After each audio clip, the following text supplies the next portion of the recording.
And it destroys it so well because it's more influential than you are. It knows how to manipulate you like a puppet. It will make things up. I mean, it literally made up an idea that there's a boogeyman under your bed that's going to come out of the floor and grab you in the middle of the night. And so what did you do? You hung your foot off the edge of the bed and you're like, oh crap, hold on now.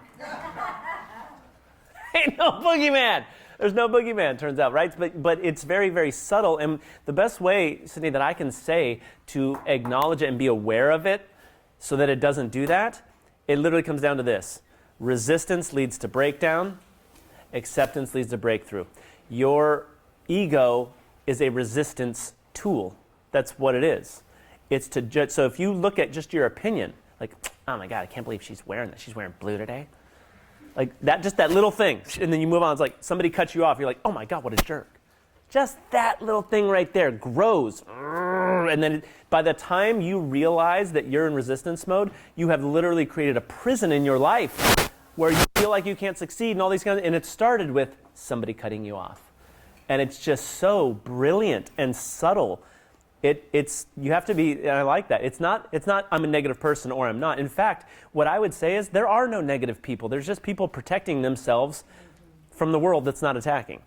Nobody would ever attack somebody else unless they were afraid for themselves. And so it's just the way that I like to teach being aware of that is that it just comes down to a resistance or when you take away your opinion. In fact, spiritual gurus have said this throughout all the time, is that when you resist something, that is a function of your opinion, which is where your suffering comes from. Your opinion is the source of your suffering. It's not the market. It's not your broker. It's not your clients. It's not your spouse. It's not your kids. It is your opinion of the situation. One of my mentors, Matthew, said to me, David, there are no jerks in the world until you show up. They are a jerk around you, but then they go into their life and they're fine. They've got wife, kids, husband, whatever it is, and they're just doing their thing, and they're just a jerk with you. Because there's something about the way you communicate that comes off as an attack to them. And they're not personally developed. They don't work on the personal development to be like, oh wait, this is a me thing. There's nothing wrong with him. He's just doing his thing.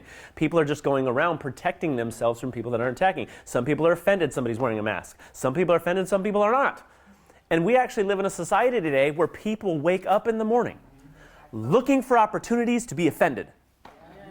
I'm going to get on social media. See, that bothers me. Why are you looking for stuff to bother you? What are you doing? It becomes an addiction.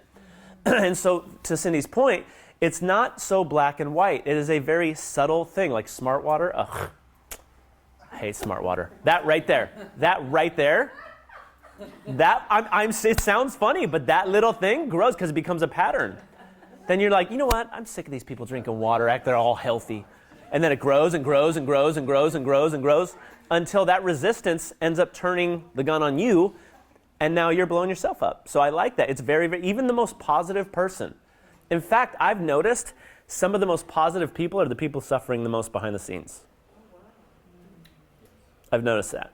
Not all, right? There's a lot of positive people out there that they're just generally, they've resolved their stuff. But a lot of times, the person who seems to have the most confidence in the room usually has the least. The most bravado. You ever seen this person? They're very bravado. They want everybody to know that they're amazing. That's really because at their core, they don't believe that. In fact, I can say genuinely that most of the failure and suffering you get in your life, it stems from a resistance to yourself. Right? We resist in other people what we're unwilling to accept about ourselves. Right? So I like that. That's really, really, really good. And the reason I keep harping on that when somebody brings it up is in my own life, I was a professional athlete. I didn't know this stuff when I played sports. It was just like beat the other team under any circumstances, no matter what happens. Win. And there's a resistance to that. There's a resistance to strike one against me. Ooh, they just won that pitch. Well, that resistance, whenever I can show you in my baseball career times when it would be like strike, and I'd look at the umpire and go, "That's a ball." I will have a bad game, guaranteed. 100%. Because I resist him, and then what I do, life's not fair. You're doing this against me. No, he's not, dude. He's just calling it like he sees it.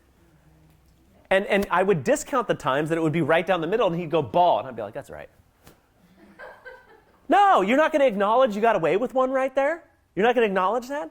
But our minds do that. And so when I got into business, I was resistance mode. Like, I was super resistance mode. It turns out resistance mode does not work well in business. It doesn't work well at all. And so what I'd realize is, I'll give you a really good example later on this afternoon, where I'm going to give you a sales process that works 100% of the time if you follow it. And a major part of why people can't sell is they resist salespeople. How the hell are you going to resist a salesperson that calls you and then expect to make calls and feel good about it? It doesn't make any sense. When salespeople call me, I'm like, hello. Uh-huh. No, I got time. Yeah. Let's hear it. And sometimes I end up buying it and I don't even need it. Somebody comes to my door, knock, knock. I'm like, Taylor, I got it. How you doing? Hey, we just listed a house on 123. I'm like, yes, you did. Let me hear it. And I remember this guy from Pinnacle comes up and he's like, hey, so how long you lived in the house? And I was like, 3 years. He goes, oh. I know, yeah. Well, I'm not the hot prospect, right? It's got to be 5 to 10 years is the good lead. Like, how long have you lived in the house? I'm like, 3 years. He goes, oh. All right, well, if you have any thoughts about everything, he goes to hand me a bit. I go, hey, dude, I've thought about selling this house every single day since I had it. He goes, really? I went, yeah, but you missed out. Boom. And I closed the door on him. You got to be better. I was like, when do you plan on moving? How long you lived at this address? Like, I was waiting for all the questions. I was going to be like, dude, there you go, you're booking. But he was just like sleazy, slimy guy, going to just try to get a sale. But when you resist salespeople, you feel resisted. And it's actually you in the sales process that creates the resistance. People don't dislike salespeople. They dislike bad salespeople.